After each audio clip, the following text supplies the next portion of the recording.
So hey guys, and welcome to the video. Today I'm going to be giving you my top 10 roller coasters. I did my top 5 exactly a year ago, so I thought, you know what, I'm due for a refresh, so I'm going to be doing it in this video. If you do go on to like the video, please smack that like button, hit that subscribe button and turn on notifications so you don't miss a single video. Without further ado, let's get straight on into it. So before I get into this list, I wanted to give you a rundown on how I rank my roller coasters, because I feel like it's important going into this list. So the way that I rank my roller coasters is I look at the roller coaster as a package, and I rank it compared to other roller coasters. So for instance, I ask myself, is Megaphobia better than the Swarm, or is Nemesis Inferno better than Stealth, for instance, and I rank them in their respective place. With that out of the way, let's jump in to my number 10. So at number 10, we have Nemesis Inferno. This is a B&M inverted roller coaster that opened at Thorpe Park in 2003. So for those of you who watch my channel, you know I love a good B&M inverted roller coaster, and Nemesis Inferno is no different. But compared to some other roller coasters in my list, I don't feel like it deserves to rank any higher than 10th place. For me, the theming is a bit all over the place. It's themed to the Nemesis creature breaking out of a volcano. I'll let you make of that what you will. I love the layout though. I think it's got some great elements. I love that vertical loop, and as you come down the first drop, I love how it just takes that vertical loop. I think that's absolutely fantastic, nice and intense. I also love the 0G roll, but after that, for me, Nemesis Inferno gets a little bit sloppy. I feel like in terms of the cohesiveness around the layout, I feel like there's a lot of filler banks and turns where there could be a few more elements. I feel like Nemesis Inferno is a little bit short for what it is, but I do love those interlocking corkscrews, and again, I just don't feel like it ranks any higher than any other roller coaster on this list, and that's why it sits at my number 10 today. So at number 9 then, we have the Smiler. The Smiler is a Gerstlauer Infinity coaster that opened at the Alton Towers Resort in 2013. Again, this roller coaster is another one that I've had a bit of a rocky relationship with lately. I feel like the roller coaster has got a lot better this year in terms of its rideability, but it still is quite rough. I love the Smiler and some of its elements. It has a lot of them. It has 14 inversions and is still the world record holder for the most inversions on a roller coaster. So I love the theme on the Smiler then, I really do. The Smiler is themed to the Ministry of Joy, a government facility that's set up to make people socially compliant.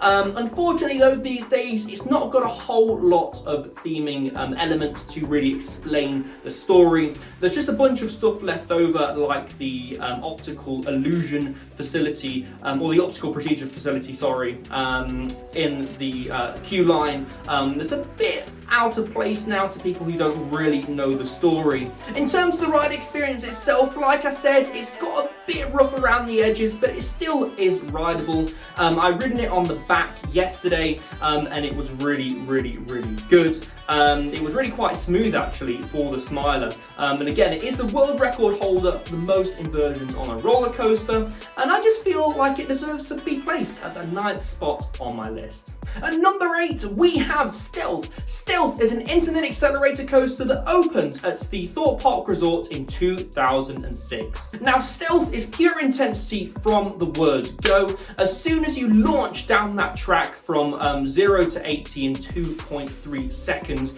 it's just pure intensity, and I absolutely love it. I just feel though like it's a bit short for what it is. I've waited an hour and a half, 2 hours for Stealth before, and honestly I feel like it wasn't worth it on some days just because of the way it was riding. Some good things then, you do get a lot of airtime on certain rides at the top of the top hat depending on what speed the launch is going at, because the launch is actually fairly dynamic. It can go up and down in speed strength depending on what the wind speed is at the top of the top hat. So if it needs more speed, the launch will go faster, but if it release less speed, then it will save itself and go a bit slower. But nonetheless, you always get a nice, intense experience on this ride. So I also like the theme for this roller coaster. This roller coaster is themed to the Amity Speedway, and they have a radio station playing in the background around the queue line and in the ride area. I love how with the stealth roller coaster as well, you can actually walk around inside of the layout. I love how as well the queue line actually goes under and around the stealth launch, so it builds up that anticipation before you actually get on the roller coaster itself. But that's why it sits at my number 8 spot on my list today. So at number 7 on my list today, we have the big one. This is a Aerodynamics hypercoaster that opened at Blackpool Pleasure Beach in 1994. So I used to hate the big one, I really did, but for the 2021 season, Blackpool Pleasure Beach did something to the big one which made it a lot more bearable. It rides a lot better now, and it's been riding so good this season. I really have grown to love the big one. In my latest late night riding event, I actually got to ride the big one in the dark, and my god, are the views beautiful. You can see the Blackpool Promenade, you can see the tower in the distance, and you can also see the piers that Blackpool has to offer as well. And when the illuminations are on, you can actually see the illuminations, and it really is beautiful. I love the big one for the views. Depending on who you ask, the ride experience is also very good. You go over some bunny hills, and that turnaround section over Grand National Station, I actually really like. I love that turnaround section. I also love that helix at the end near Big Dipper and Steeplechase. I think that is also really good, and the tunnel as you go back into the brake run, I also think that's a really good element on the big one as well. It's nice and intense in some areas, and I absolutely love medium intensity on a roller coaster like the big one. So as I say then, it's a great ride, and you get some fantastic night rides on it, and that's why the big one sits at my number 7 spot on my list today. So next at my number 6 spot, we have Speed No Limits. This is a Gerstlauer Eurofighter that opened at Oakwood Theme Park in 2006. So when I went to Oakwood Theme Park on my birthday, I really wasn't expecting the ride experience that Speed gave off. It gives a nimble but intense experience all the way around, and it just doesn't let up. I think the layout is absolutely fantastic. Also, for a Gerstlauer Eurofighter, this roller coaster is really smooth, and that's why I found it so enjoyable. Again, I just wasn't expecting what this roller coaster has to offer. So Speed doesn't really have a theme, unfortunately, but in my opinion, it doesn't need it because the layout holds up. I really like how when you're walking into the area of Speed, you've got the roller coaster to your left and to your right. It's just everywhere. It's an experience that wraps around the area really nicely. So I can't wait to get out to Oakwood to ride Speed again, but for now, it sits at my number 6 spot. So breaking into my top 5 then, we have Wickerman. Wickerman is a GCI wooden roller coaster that opened at Alton Towers in 2018. So the Wickerman is one of those roller coasters that I really want to place higher on my list, but I can't bring myself to do it. I really do love the Wickerman, and I feel like if it was a bit longer and it had a few more elements to it, it would definitely be higher in my list. The Wickerman has got it all. It's got great theming, a great layout, and some great elements and story. So the Wickerman is themed to the Bjornen. The Bjornen are an ancient village that live in the woods at Alton Towers, and they believe that sacrificing you to the Wickerman will bring them eternal well-being. I love the story to the Wickerman, and when the pre-show is on, it's absolutely fantastic, and it's a great anticipation builder for the ride itself, especially for the general public. Moving on to the ride experience then, this is definitely a back row coaster for me, and I definitely try and get on the back row where possible. You fly through this layout, you really do. You get pulled over the first drop, and you get pulled over the airtime hills as well. It really does offer a fantastic experience. So in a way, for me, this ranking is going off of the back seat. I really do find other seats enjoyable, but I think that the back row is definitely the sweet spot on Wickerman, and that's why it sits at my number 5 spot on my list today. So at my number 4 spot then, we have the Swarm. The Swarm is a B&M wing coaster that opened at the Thorpe Park Resort in 2012. So the Swarm is another one of those roller coasters that's short and sweet. I feel like it has a fantastic layout with some great elements in some great places. The Swarm also has great pacing, which I can't say for many coasters in the UK. So what I mean by pacing is from element to element, the moments in between are really good and they don't let up. Again, I really feel like the Swarm offers a fantastic ride experience in that aspect. And that's not even talking about the theming. The theming just brings this roller coaster together. It really does. You fly under a plane wing, you fly through a billboard, and you fly past a helicopter. I really do love the roller coaster for that ride experience. Also, this is one of the tallest roller coasters at Thorpe Park. So from the top of the Swarm's lift hill, you can see a lot before you are plunged into that upside down drop. I really do love the Swarm for that, but again, I just can't bring myself to place it any higher than it is now. But that's not taking away from a fantastic roller coaster, and that's why the Swarm places at my number 4 spot on my list today.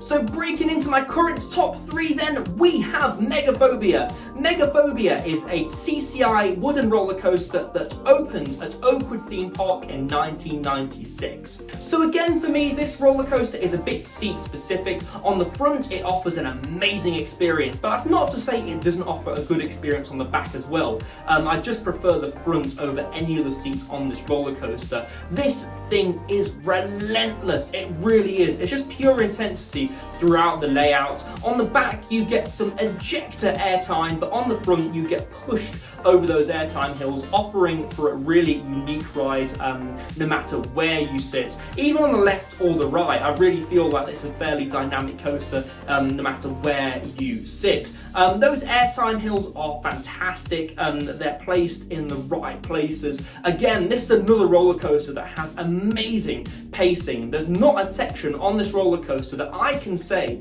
that just doesn't let up. Again, this is a roller coaster that I feel doesn't need any theming to hold itself up. I feel like the layout does that for it perfectly, and that's why it sits at my number 3 spot on my list today. So breaking into my top 2 then, we have Nemesis. This is a B&M inverted roller coaster that opened at Alton Towers in 1994. This roller coaster is a beast. It really is. This is how you design a invert layout. It really is. I love that pre-drop as you go down, as you come off the lift hill, you sort of have that drop that lulls you into a false sense of security before bam, into a corkscrew and then into a banked turn. All of the elements on this roller coaster are placed perfectly. And again, this is another roller coaster that just doesn't let up. So in terms of theming then, this roller coaster is themed to the Nemesis creature. This creature was unearthed by Fanax in 1994 in an excavation. I love this theme, I really do, and the station is themed to the Nemesis creature. This whole roller coaster is themed to the chains around the Nemesis creature. The story is also explained perfectly in publications that the park put out in 1994. So this coaster then has a great layout, great elements and great pacing. It really has it all, but sadly I really do feel like my number 1 does beat it out just a little bit. So at number 1 then, we have Infusion at Blackpool Pleasure Beach. So at number 1 on my list today, we have Icon at Blackpool Pleasure Beach. This is a Mack multi-launch coaster that opened in 2018, and man, we are so lucky to have this thing here in the UK. So Icon features 2 LSM launches. As you come out of the first launch, you are launched into a massive top hat element, and then you go round into a helix. One thing I want to mention about this roller coaster is the interaction with other roller coasters. You have interaction interaction with the big one, Steeplechase and the Big Dipper, and you also have some great interaction with the path below. It's absolutely fantastic. I love in the second section actually how you fly around the queue line. It offers for some great interaction with the people waiting in the queue. If you lean over, you can actually wave to the people below. I really do love it, and this offers a fantastic night ride as well. Blackpool Pleasure Beach really do light this coaster up fantastically, and it's nice and intense at night as well. I've had 3 night rides on this coaster already, and again, I just feel like it's fantastic at night. It's had a chance to warm up throughout the day, and man, you can feel the intensity.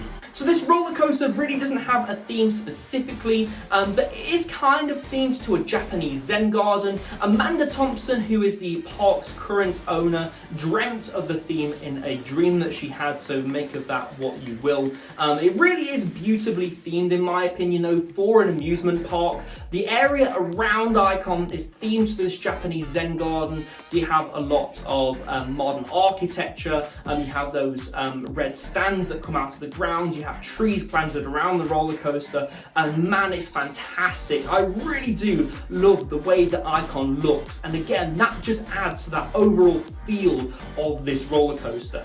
Because of the night ride that Icon gives and the intensity that you get with that, Icon places at my number 1 spot today on my top 10 roller coasters list. So guys, that's been my top 10 roller coasters for 2021. I really hope you've liked this video, and I'll make this video again next year. So if you have liked it, please smack that like button, hit that subscribe button and turn on all notifications so you don't miss a single video. I am doing more and more on my TikTok and Instagram, so please go follow those down in the description below. If you're not following me already on those social media platforms. I've been Ryan from iCoaster, and I shall see you in the next video. Goodbye.